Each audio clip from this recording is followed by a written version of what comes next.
Good morning, everyone. I thought I'd make a savory breakfast this morning, and I thought this would turn into a short, but it actually turned into a little longer. So I guess you'll have to listen to me talk while I make this breakfast. Well, I first started out with some coconut oil. I hear that's really good for your skin and for your gut, and I haven't used it in a while, so I thought in this recipe I was going to try to add a little coconut this morning. I'm trying for a savory breakfast.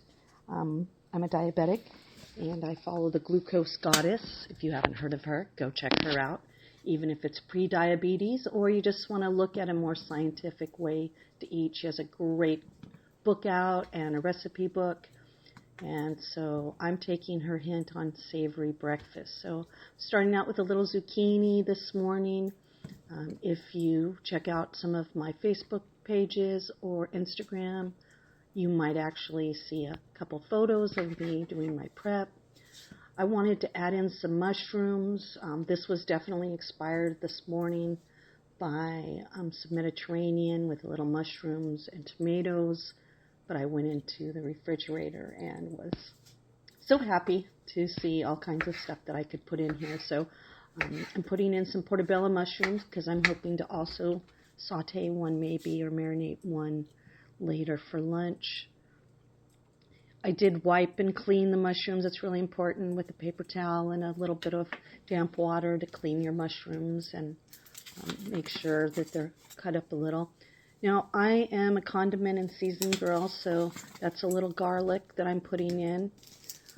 I also have lately been using a herbal salt mixture from the health food store that I work in, and I'm loving it. It has a little spicy to it, and of course my go-to pepper. Gotta have my pepper. I try to avoid some salt, but every once in a while I do put in some Himalaya or some sea salt. I'm out of Celtic salt right now, but I would add some of that in. And I'm just kind of sauteing these down a little bit, to make room. I know everybody's going to say, why do you have such a small pan? But it's for smaller portions. But you'll see that it overflows a little bit here. I was down at the store the other day, and they had a great sale on tomatoes. So I got some extra tomatoes. And I'm going to cut them up and pile them in there. I'm really struggling with these savory breakfasts.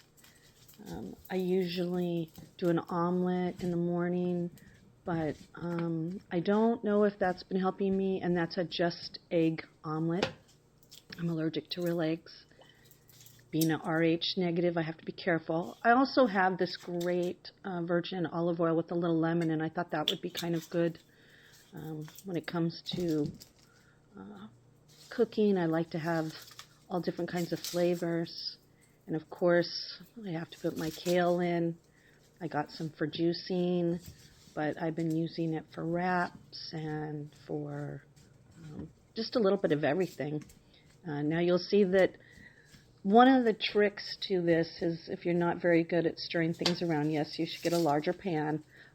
But all of this is going to break down, and you have to kind of remember that while you're cooking, that it might look like it's a lot, but actually it's going to cook down. Now, kale is so good for you in so many ways, and I know a lot of people used to joke about kale all the time, like kale lover, or what you going to chew on some kale. Well, there's a couple tricks to kale.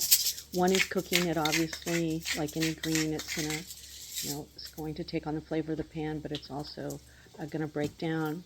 But kale, if you want to put it in a salad, the trick I learned many years ago was to put a little lemon juice. Strip your kale off the stem.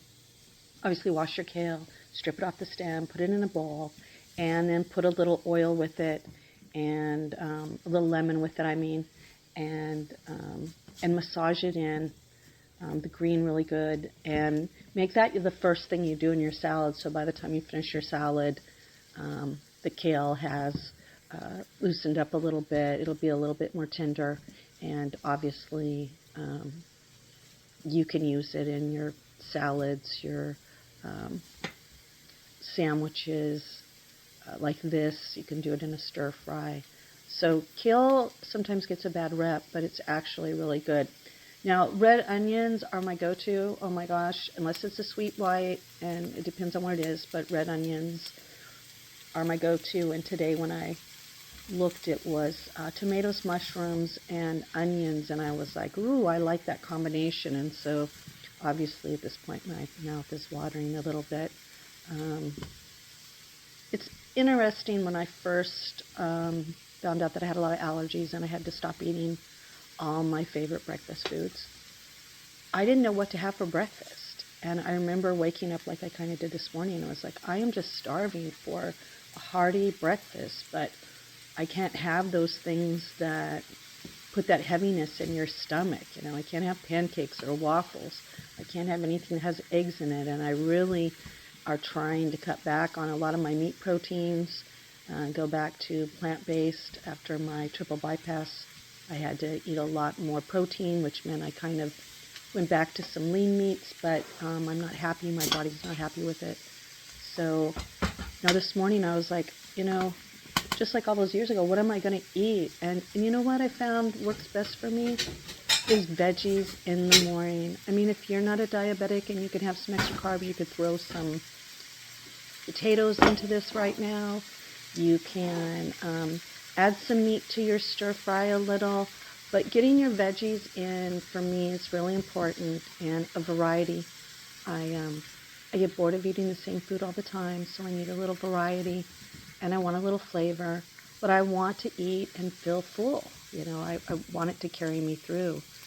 And like I said, being a diabetic, I have to be really careful what I eat or not eat. And I have been trying to fast, just a short intermittent fast. But this morning my body was like, hey, we can't wait that extra half hour. Let's start prepping something. And veggies is a go-to. I mean, it really is. If I was a little bit more on the ball this morning, I probably would have shredded a few carrots and put some carrots in there too. You know, I had some eggplant in there, but I wasn't really sure, you know, what to put in there. And obviously now I'm taking pictures for my other sites, so make sure you check me out on Instagram. I also have a few pages on Facebook, and I'm on WordPress, and trying to work all those sites is difficult, but you know, I'll get it together pretty soon.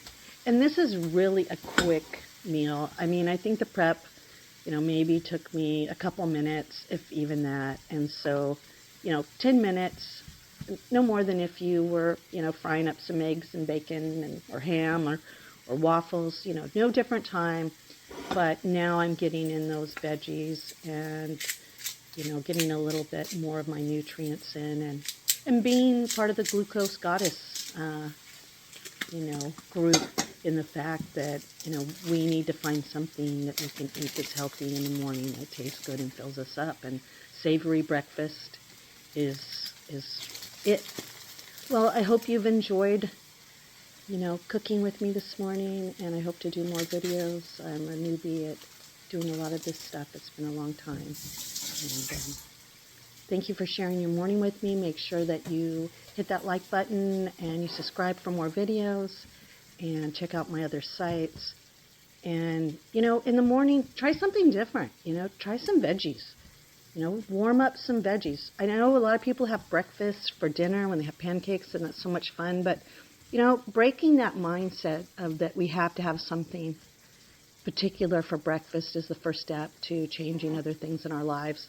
So you guys have a great day and enjoy your breakfast, whatever it is. And I will talk to you soon, or I'll see you soon. You have a great day. And once again, enjoy those savory breakfasts, and I'll see you soon.